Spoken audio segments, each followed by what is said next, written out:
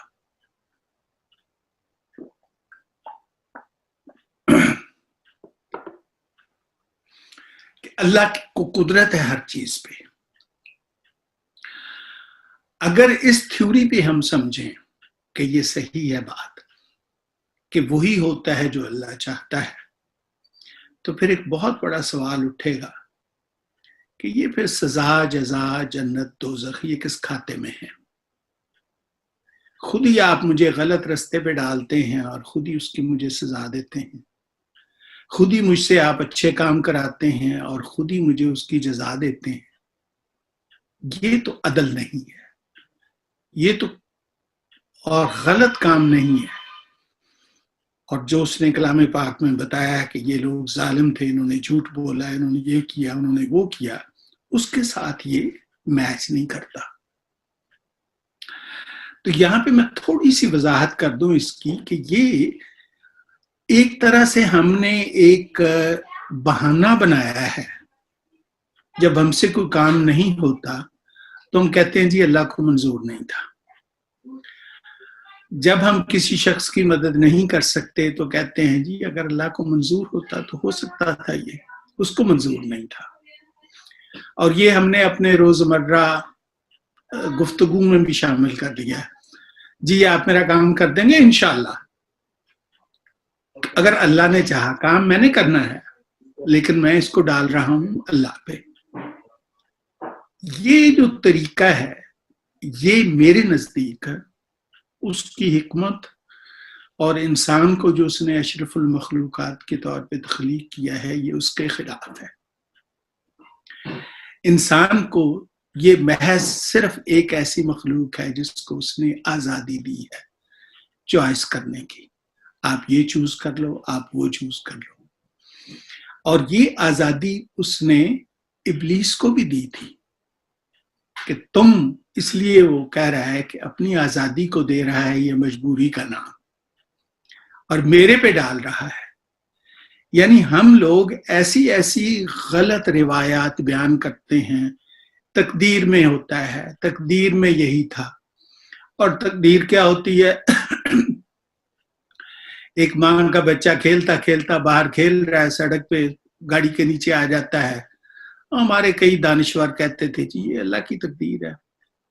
اس وقت وہ یہ نہیں سوچتے کہ کیا بچے کے گھر کے پاس ریزیڈینشل ایریا میں سپیڈ بریکر نہیں لگے ہوئے تھے، کیا وہاں ٹریفک کے ضوابط نہیں کہتے تھے کہ بچے کھیل رہے ہیں یہاں پہ گاڑی آہستہ چلاؤ. کیا ماں کو علم نہیں تھا کہ بچے کو میں اس کی بجائے پلے گراؤنڈ میں بھیجوں. یہ ہم سب گول کر جاتے ہیں، کسی شخص کی یا کسی ادارے کی ذمہ داری نہیں ٹھہراتے، ہم اس کی ذمہ داری اللہ تعالیٰ پہ ڈال دیتے ہیں. ایک اور ہم نے جو ایک بہت اصول وضع کیا ہوا ہے کہ جتنی دیر ہم نے دنیا میں رہنا ہے یہ وقت بھی اللہ تعالیٰ نے ایگزیکٹلی سال، مہینے، دن، منٹ، گھنٹے طے کر رکھا ہے پہلے سے. تو میں جب ایوریج ایج دیکھتا ہوں دنیا میں مختلف ممالک میں لوگوں کی تو مجھے اکثر خیال آتا ہے کہ پھر اللہ ایک نہیں کئی ہیں، بلکہ ہر ملک کا علیحدہ ہے. کیونکہ جس ملک میں نیوٹریشن کا اور ہیلتھ کا نظام بہت اچھا ہے اور ہر چیز بڑی ریگولیٹڈ ہے، وہاں پہ ایوریج ایج بہت زیادہ ہے ان ملکوں کی نسبت جہاں پہ یہ سہولیات میسر نہیں ہیں. یہ جو عالم اسباب ہے جس میں causes lead to action and to consequences، اس کو ہم نے سب کو ایک amalgamated کر کے اللہ کے سپرد کر کے تقدیر کا نام دے دیا ہے. یہ جو ڈائمینشن ہے میرے نزدیک یہ زیادہ ریلیونٹ ہے ہمارے معاشرے کے لیے اور ہمارے ہسٹورینز کے لیے یا ہمارے طالب علموں کے لیے. اس کی میں آپ کو مثالیں دے دیتا ہوں.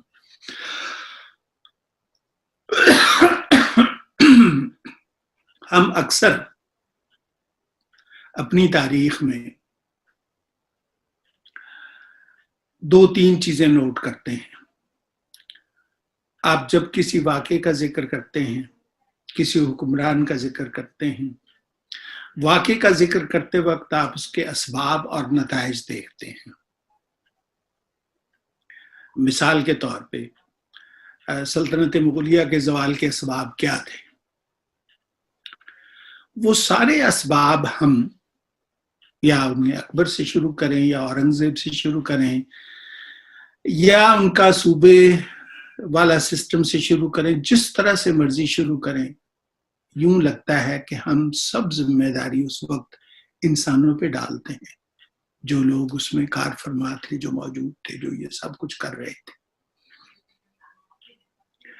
اس کے بغیر تاریخ سمجھ نہیں آتی، پتہ نہیں چلتا.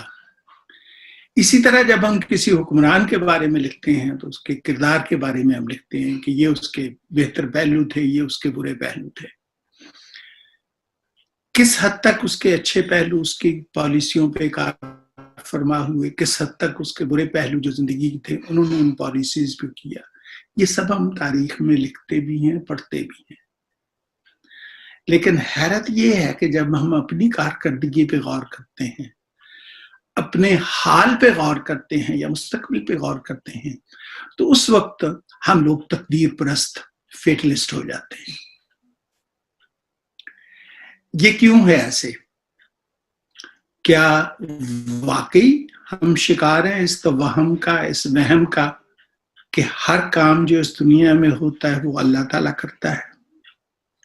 یہ جاننے کے لیے میں تھوڑی سی ایک وضاحت کر دوں. آپ ڈاکٹر فوزیہ کے اسٹوڈنٹ ہیں، ان کے پاس جاتے ہیں، وہ آپ کی کارکردگی کر کے بتا کے کہہ دیتی ہیں کہ بھئی اگر یہی حال رہا نا تمہارا تو مجھے لگتا ہے کہ تم اس سیمسٹر میں پاس نہیں ہوگے. یہ دیکھو تم نے یہ کیا، یہ تو میں نے ایک اسائنمنٹ دی تھی یہ نہیں کی، تو مشکل ہوگا، یہ دوسروں کے ساتھ زیادتی ہوگی اگر تمہیں اس سیمسٹر میں پاس کر دیا گیا.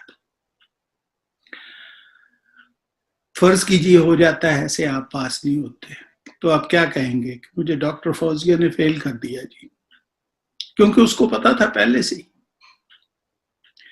وہ جو وارننگ تھی، وہ جو علم تھا ڈاکٹر فوزیہ کا، اس کو آپ نے اپروول سمجھا ہے. اللہ تعالیٰ کو معلوم ہے ہم کیا کریں گے، اسے معلوم ہے کہ کیا ہونے والا ہے. یہ اس کا علم ہے. اس میں اور اس کی اپروول میں فرق ہے کہ کیا وہ چاہتا ہے کہ وہی ہو جو ہم کر رہے ہیں، یا وہ چاہتا ہے کہ ہم مختلف بھی کر سکتے ہیں. کیونکہ اگر وہ یہ نہیں چاہتا کہ ہم مختلف بھی کر سکتے ہیں تو پھر ہمارے پاس اختیار نہیں ہونا چاہیے تھا. پھر ہم وہی کرتے ایگزیکٹلی جو وہ چاہتا، جس طرح سے اس کی دوسری مخلوقات کر رہی ہیں، جس میں چاند، ستاروں، سورج سے لے کے جانور، درخت، جب سب اس کے کام، کوئی اپنی مرضی اس میں شامل نہیں کرتا. ہم جب اپنی مرضی لے آتے ہیں تو اس وقت ہم خود مختار ہوتے ہیں. اب آپ کہیں گے کہ جی کس حد تک ہم خود مختار ہیں، یہ ایک الگ معاملہ ہے، اور اس پہ مسلمان کئی سو سال تک جھگڑتے رہے، لڑتے رہے جبر و قدر کے مسئلے میں. اس کا اس سے بہت کم تعلق ہے، اس وقت ہم اس بحث میں نہیں پڑتے. صرف میں عرض یہ کرنا چاہتا ہوں کہ خاص طور پہ تاریخ کے طالب علم جب ہم یہ کہتے ہیں کہ یہ تھے مسلمانوں کی عروج کے اسباب، یہ تھے مسلمانوں کے زوال کے اسباب، جب آپ یہ طے کر لیں تو وہ ایسے اسباب ہونے چاہیے جو آپ کسی بھی قوم کے عروج اور زوال پہ لاگو کر سکیں، اپلائی کر سکیں. For example, if I say being pious, saying prayers regularly, was the cause of a rise of Muslim empire, and giving up all those pious things was the cause of decline of Muslim empire. This should be applicable to European history also. It should be applicable to American history also, because we are talking about all human beings. If they can be applicable, that only so long as the British were pious, or they were doing their church work or whatever they were supposed to do, they had their heyday, their empire was big, and they were very successful. The day they started ignoring those things, they declined. But these we know we cannot apply because they are not applicable at all. Our history has shown that there were many pious people who were bad rulers. And there were many bad people in that sense, but very good rulers, very successful rulers who did not observe religion. Therefore, his process of history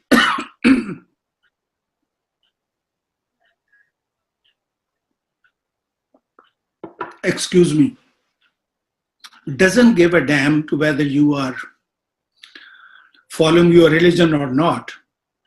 It says the assignment that is given to you, to what extent you are delivering that.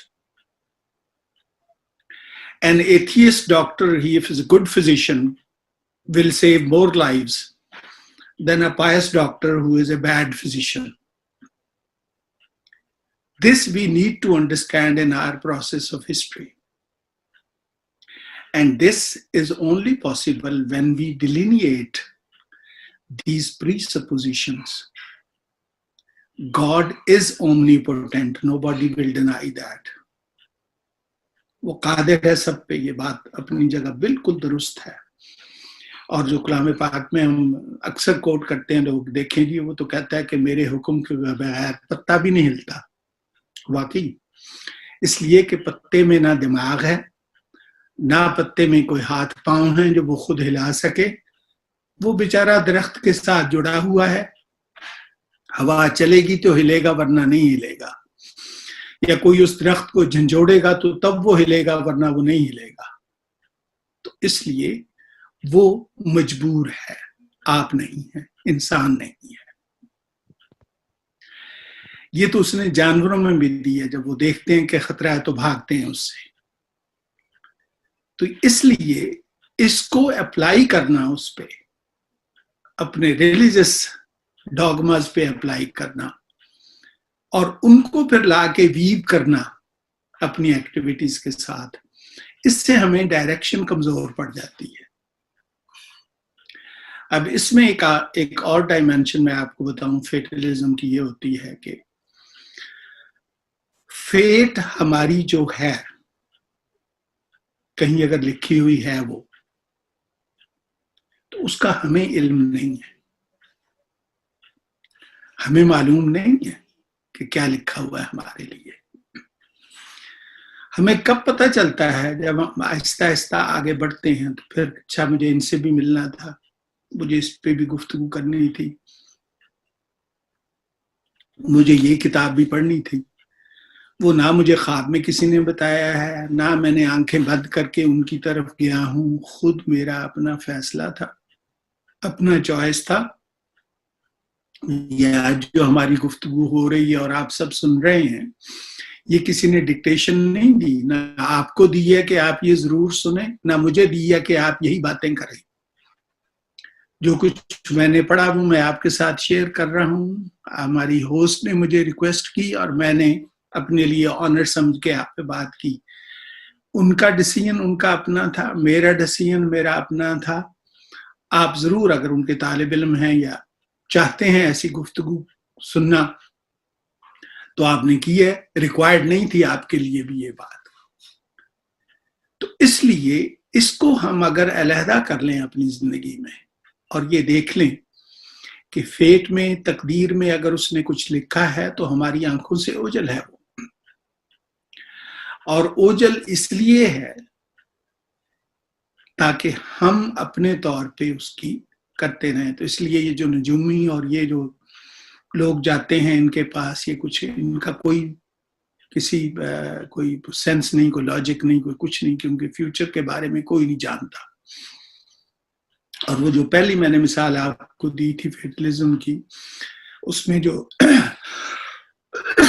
Excuse me, اس میں جو Aristotle نے مثالیں دی ہیں، وہ سب سے بڑی مثال اس نے یہی دی ہے کہ اگر فیٹ میں سب کچھ لکھا ہوا ہے تو اب تک والی فیٹ جو ہے ہماری، یہ نشاندہی کرنا چاہیے اس کو کہ فیوچر میں کیا ہوگا. کیونکہ اگر ایک سڑک پہ آپ چل رہے ہیں تو جس منزل پہ آپ پہنچے ہیں اس سے آگے آپ کو وہ سڑک نظر آنی چاہیے. اگر وہ بند ہو گئی ہے تو that's the end of your fate, یا اینڈ آف دا روڈ آ گیا ہے تو دیٹس اٹ، پھر اس کے آگے آپ کو نہیں کو نظر آئے گی چیز. جب وہ اگلی سڑک بنے گی، اگر وہ انڈر کنسٹرکشن ہے مستقبل کی طرح، تو آپ کو نہیں پتا وہ کدھر جا رہی ہے، اس میں کون سا مٹیریل استعمال ہوگا. آپ کو اس پہ چلنے کی اجازت بھی ہوگی یا صرف وہیکلز کے لیے کسی اور چیز کے لیے بنائی جا رہی ہے، ہمیں نہیں پتا. وی آر لٹرلی، جب ہم داخل ہو رہے ہوتے ہیں لائف میں، ٹائم پاس ہوتا رہتا ہے. Every moment is swallowed by what we call past or history. اور یہ ایک بہت معمولی سی تھریڈ کی طرح لائن ہے جس کو ہم پریزنٹ کہتے ہیں، جس کو ہم حال کہتے ہیں. اس پہ ہم کھڑے ہو کے آگے بڑھ رہے ہیں. تو جو قدم ہمارا آگے جاتا ہے وہ واپس نہیں آتا. پھر اٹ بیکمز پاسٹ. میں وہاں گیا تھا، میں وہاں سے آیا ہوں، وہاں جا رہا ہوں. جہاں جانا ہے آپ نے وہ آپ کا مستقبل ہے آگے. وہاں کیا انکاؤنٹر ہوگا اس کا آپ کو پتا نہیں. تو you will use your best judgement, best part of your experience to counter any problem اور اینی چیلنج. یہ ہے لائف، اور یہی ہے وہ چیز جس کو ہم فیٹ کہتے ہیں. فیٹ از لائک دس کہ فرض کیجیے آپ کے پاس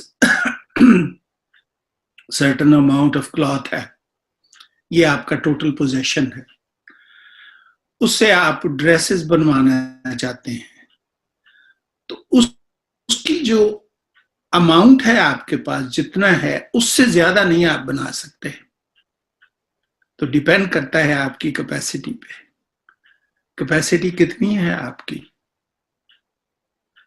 اس کیپیسٹی کے اندر رہتے ہوئے جو کچھ آپ کر سکتے ہیں، دیٹ از یور فیٹ. اور اس کیپیسٹی میں صرف اس نے آپ کو فزیکل اسٹرینتھ نہیں دی ہے، برین دیا ہے، میکینیکل پاورز دی ہیں، ورنہ ایک چھوٹا سا کمزور سا انسان جو کرونا وائرس سے بے بس ہو سکتا ہے، وہ اتنی بڑی سرنگیں، اتنے بڑے بڑے پہاڑ، اتنے بڑے بڑے دریا اور سمندر کیسے پاٹ سکتا ہے؟ یہی اس کی کیپیسٹی تھی، اور یہی وہ فیٹ ہے۔ تو فیٹ کے سارے ٹولز ہمارے پاس موجود ہیں، ہم ان کو امپلائی کرتے ہیں یا نہیں کرتے، دیٹ از آور چوائس۔ تو میں آپ لوگوں کی اجازت سے اب اس کو کنکلوڈ کرنا چاہتا ہوں، اس آئیڈیا کو، کہ جہاں تک پہلے 3 آئیڈیاز میں نے آپ کی خدمت میں پیش کیے، they are part of our existence. ہم کریں گے ضرور مستقبل کی پیشین گوئیاں، یہ ہماری فطرت ہے، اس سے آپ کو کوئی منع بھی نہیں کر سکتا، اور وہ کتنی نقصان دہ بھی نہیں ہوتی، لیکن کیا وہ سچ ہوتی ہیں یا جھوٹ ہوتی ہیں، یہ ڈیپینڈ کرتا ہے آپ کی اس کیپیسٹی پہ جس کو بروئے کار لا کے آپ یہ پیشین گوئیاں کر رہے ہیں۔ کیا انڈیا پاکستان میں نیوکلیئر وار ہوگی؟ اگر کوئی کہے ہوگی تو اس کی کیپیسٹی ہے یہ بتانے کی، جو اس کے مطابق وہ فیصلہ دے گا۔ اگر وہ کہے گا کہ نہیں ہوگی تو اس کی جو کیپیسٹی ہے وہ اس کے مطابق ہوگا۔ ایک بات سچ ہوگی، دونوں نہیں ہوگی۔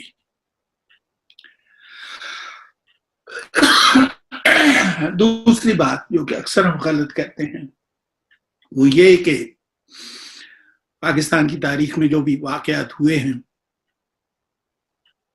یہ ایسے ہی ہونے تھے، ان سے بہتر یا ان سے اور کوئی چارہ کا اور کوئی سروکار کسی کو نہیں تھا، وہ ایسے ہی ہونے تھے۔ جو ہو چکے ہیں بالکل صحیح ہے، وہ ایسے ہی ہونے تھے۔ لیکن کیا آئندہ آنے والے بھی ویسے ہی ہونے چاہیے؟ کیا ہم یہ نہیں کر سکتے کہ اگر کہیں پہ کوئی تھوڑی سی امینڈمنٹ کر دیں، تھوڑا سا اس کو چینج کر دیں تو حالات بہتر ہو جائیں گے؟ یہ دریا ہر سال فلڈ لاتا ہے، کہاں سے مسئلہ شروع ہوتا ہے؟ اس کی گہرائی کم ہو گئی ہے، اگر اس کی گہرائی زیادہ کر دیں، اس کا پاتال چھوٹا رہ گیا، اس کو ذرا بڑھا دیں، اس کے کنارے کمزور ہیں، ان کو ذرا تھوڑا سا مضبوط کر دیں۔ نہیں، پانی کی بہت زیادہ تو لیکس بنا دیں، کچھ رستے میں ریزروائرز بنا دیں، پانی کا رخ موڑ دیں ان علاقوں میں جہاں پانی نہیں ہوتا، ہم سٹور کر سکیں گے۔ یہ اگر آپ کر لیں گے تو پھر ہر سال آپ رونا نہیں روئیں گی، یہ تقدیر ہے جی، اللہ میاں کو منظور تھا۔ دیکھیں نا، بارشیں دو وہ برساتا ہے، اور دریاؤں پہ حضور کس نے بند باندھے ہیں، دریاؤں کے بہاؤ کو کون روک سکتا ہے؟ یہ ساری باتیں ہم بچپن میں سنا کرتے تھے، لیکن جب دیکھا دنیا میں کہ کس طرح انہوں نے فطرت کی یہ قوتیں جو حقیقت میں ہمارے لیے ویلیویبل ہیں ان کو بروئے کار لایا کیسے جاتا ہے، دریاؤں پہ بند باندھے جاتے ہیں، باقاعدہ ہم نے بھی باندھے ہیں، ان سے بجلی پیدا کرتے ہیں، پانی سٹور کیسے کیا جاتا ہے جو ایکسٹرا آتا ہے۔ اگر یہ کی وہ اس گاؤں کی تقدیر بدل دے گی جو ہر سال بہ جاتا ہے سیلاب میں۔ یہ ہے وہ عزم جو ناکارہ کرتا ہے فیٹلزم کو، اور فیٹلزم سب سے کاری زد اسی پہ لگاتا ہے۔ تو اس لیے میرا یہ اکثر ہوتا ہے کہ فیٹلزم جو ہے یہ کچھ ہمارے طبقے ایسے ہیں جن کو یہ پسند ہے،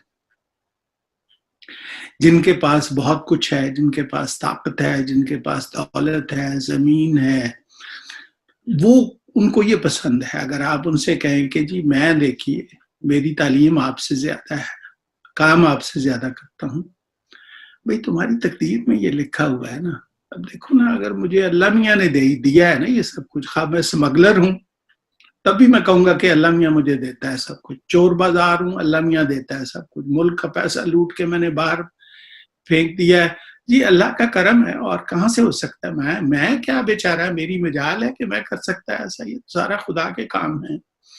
یہ غلط نظریات ہیں بالکل، ان کا نہ تعلق اللہ سے ہے نہ کسی اور سے، بلکہ در حقیقت ہم سے یہ پوچھا جائے گا کہ ہم نے اتنی الزامات اللہ تعالیٰ پہ لگائے ہیں کہ ہر برا کام وہ خود کرتا ہے اور ہم سے کرواتا ہے، اور پھر کہتا ہے کہ میں تمہیں سزا بھی دوں گا اس کی.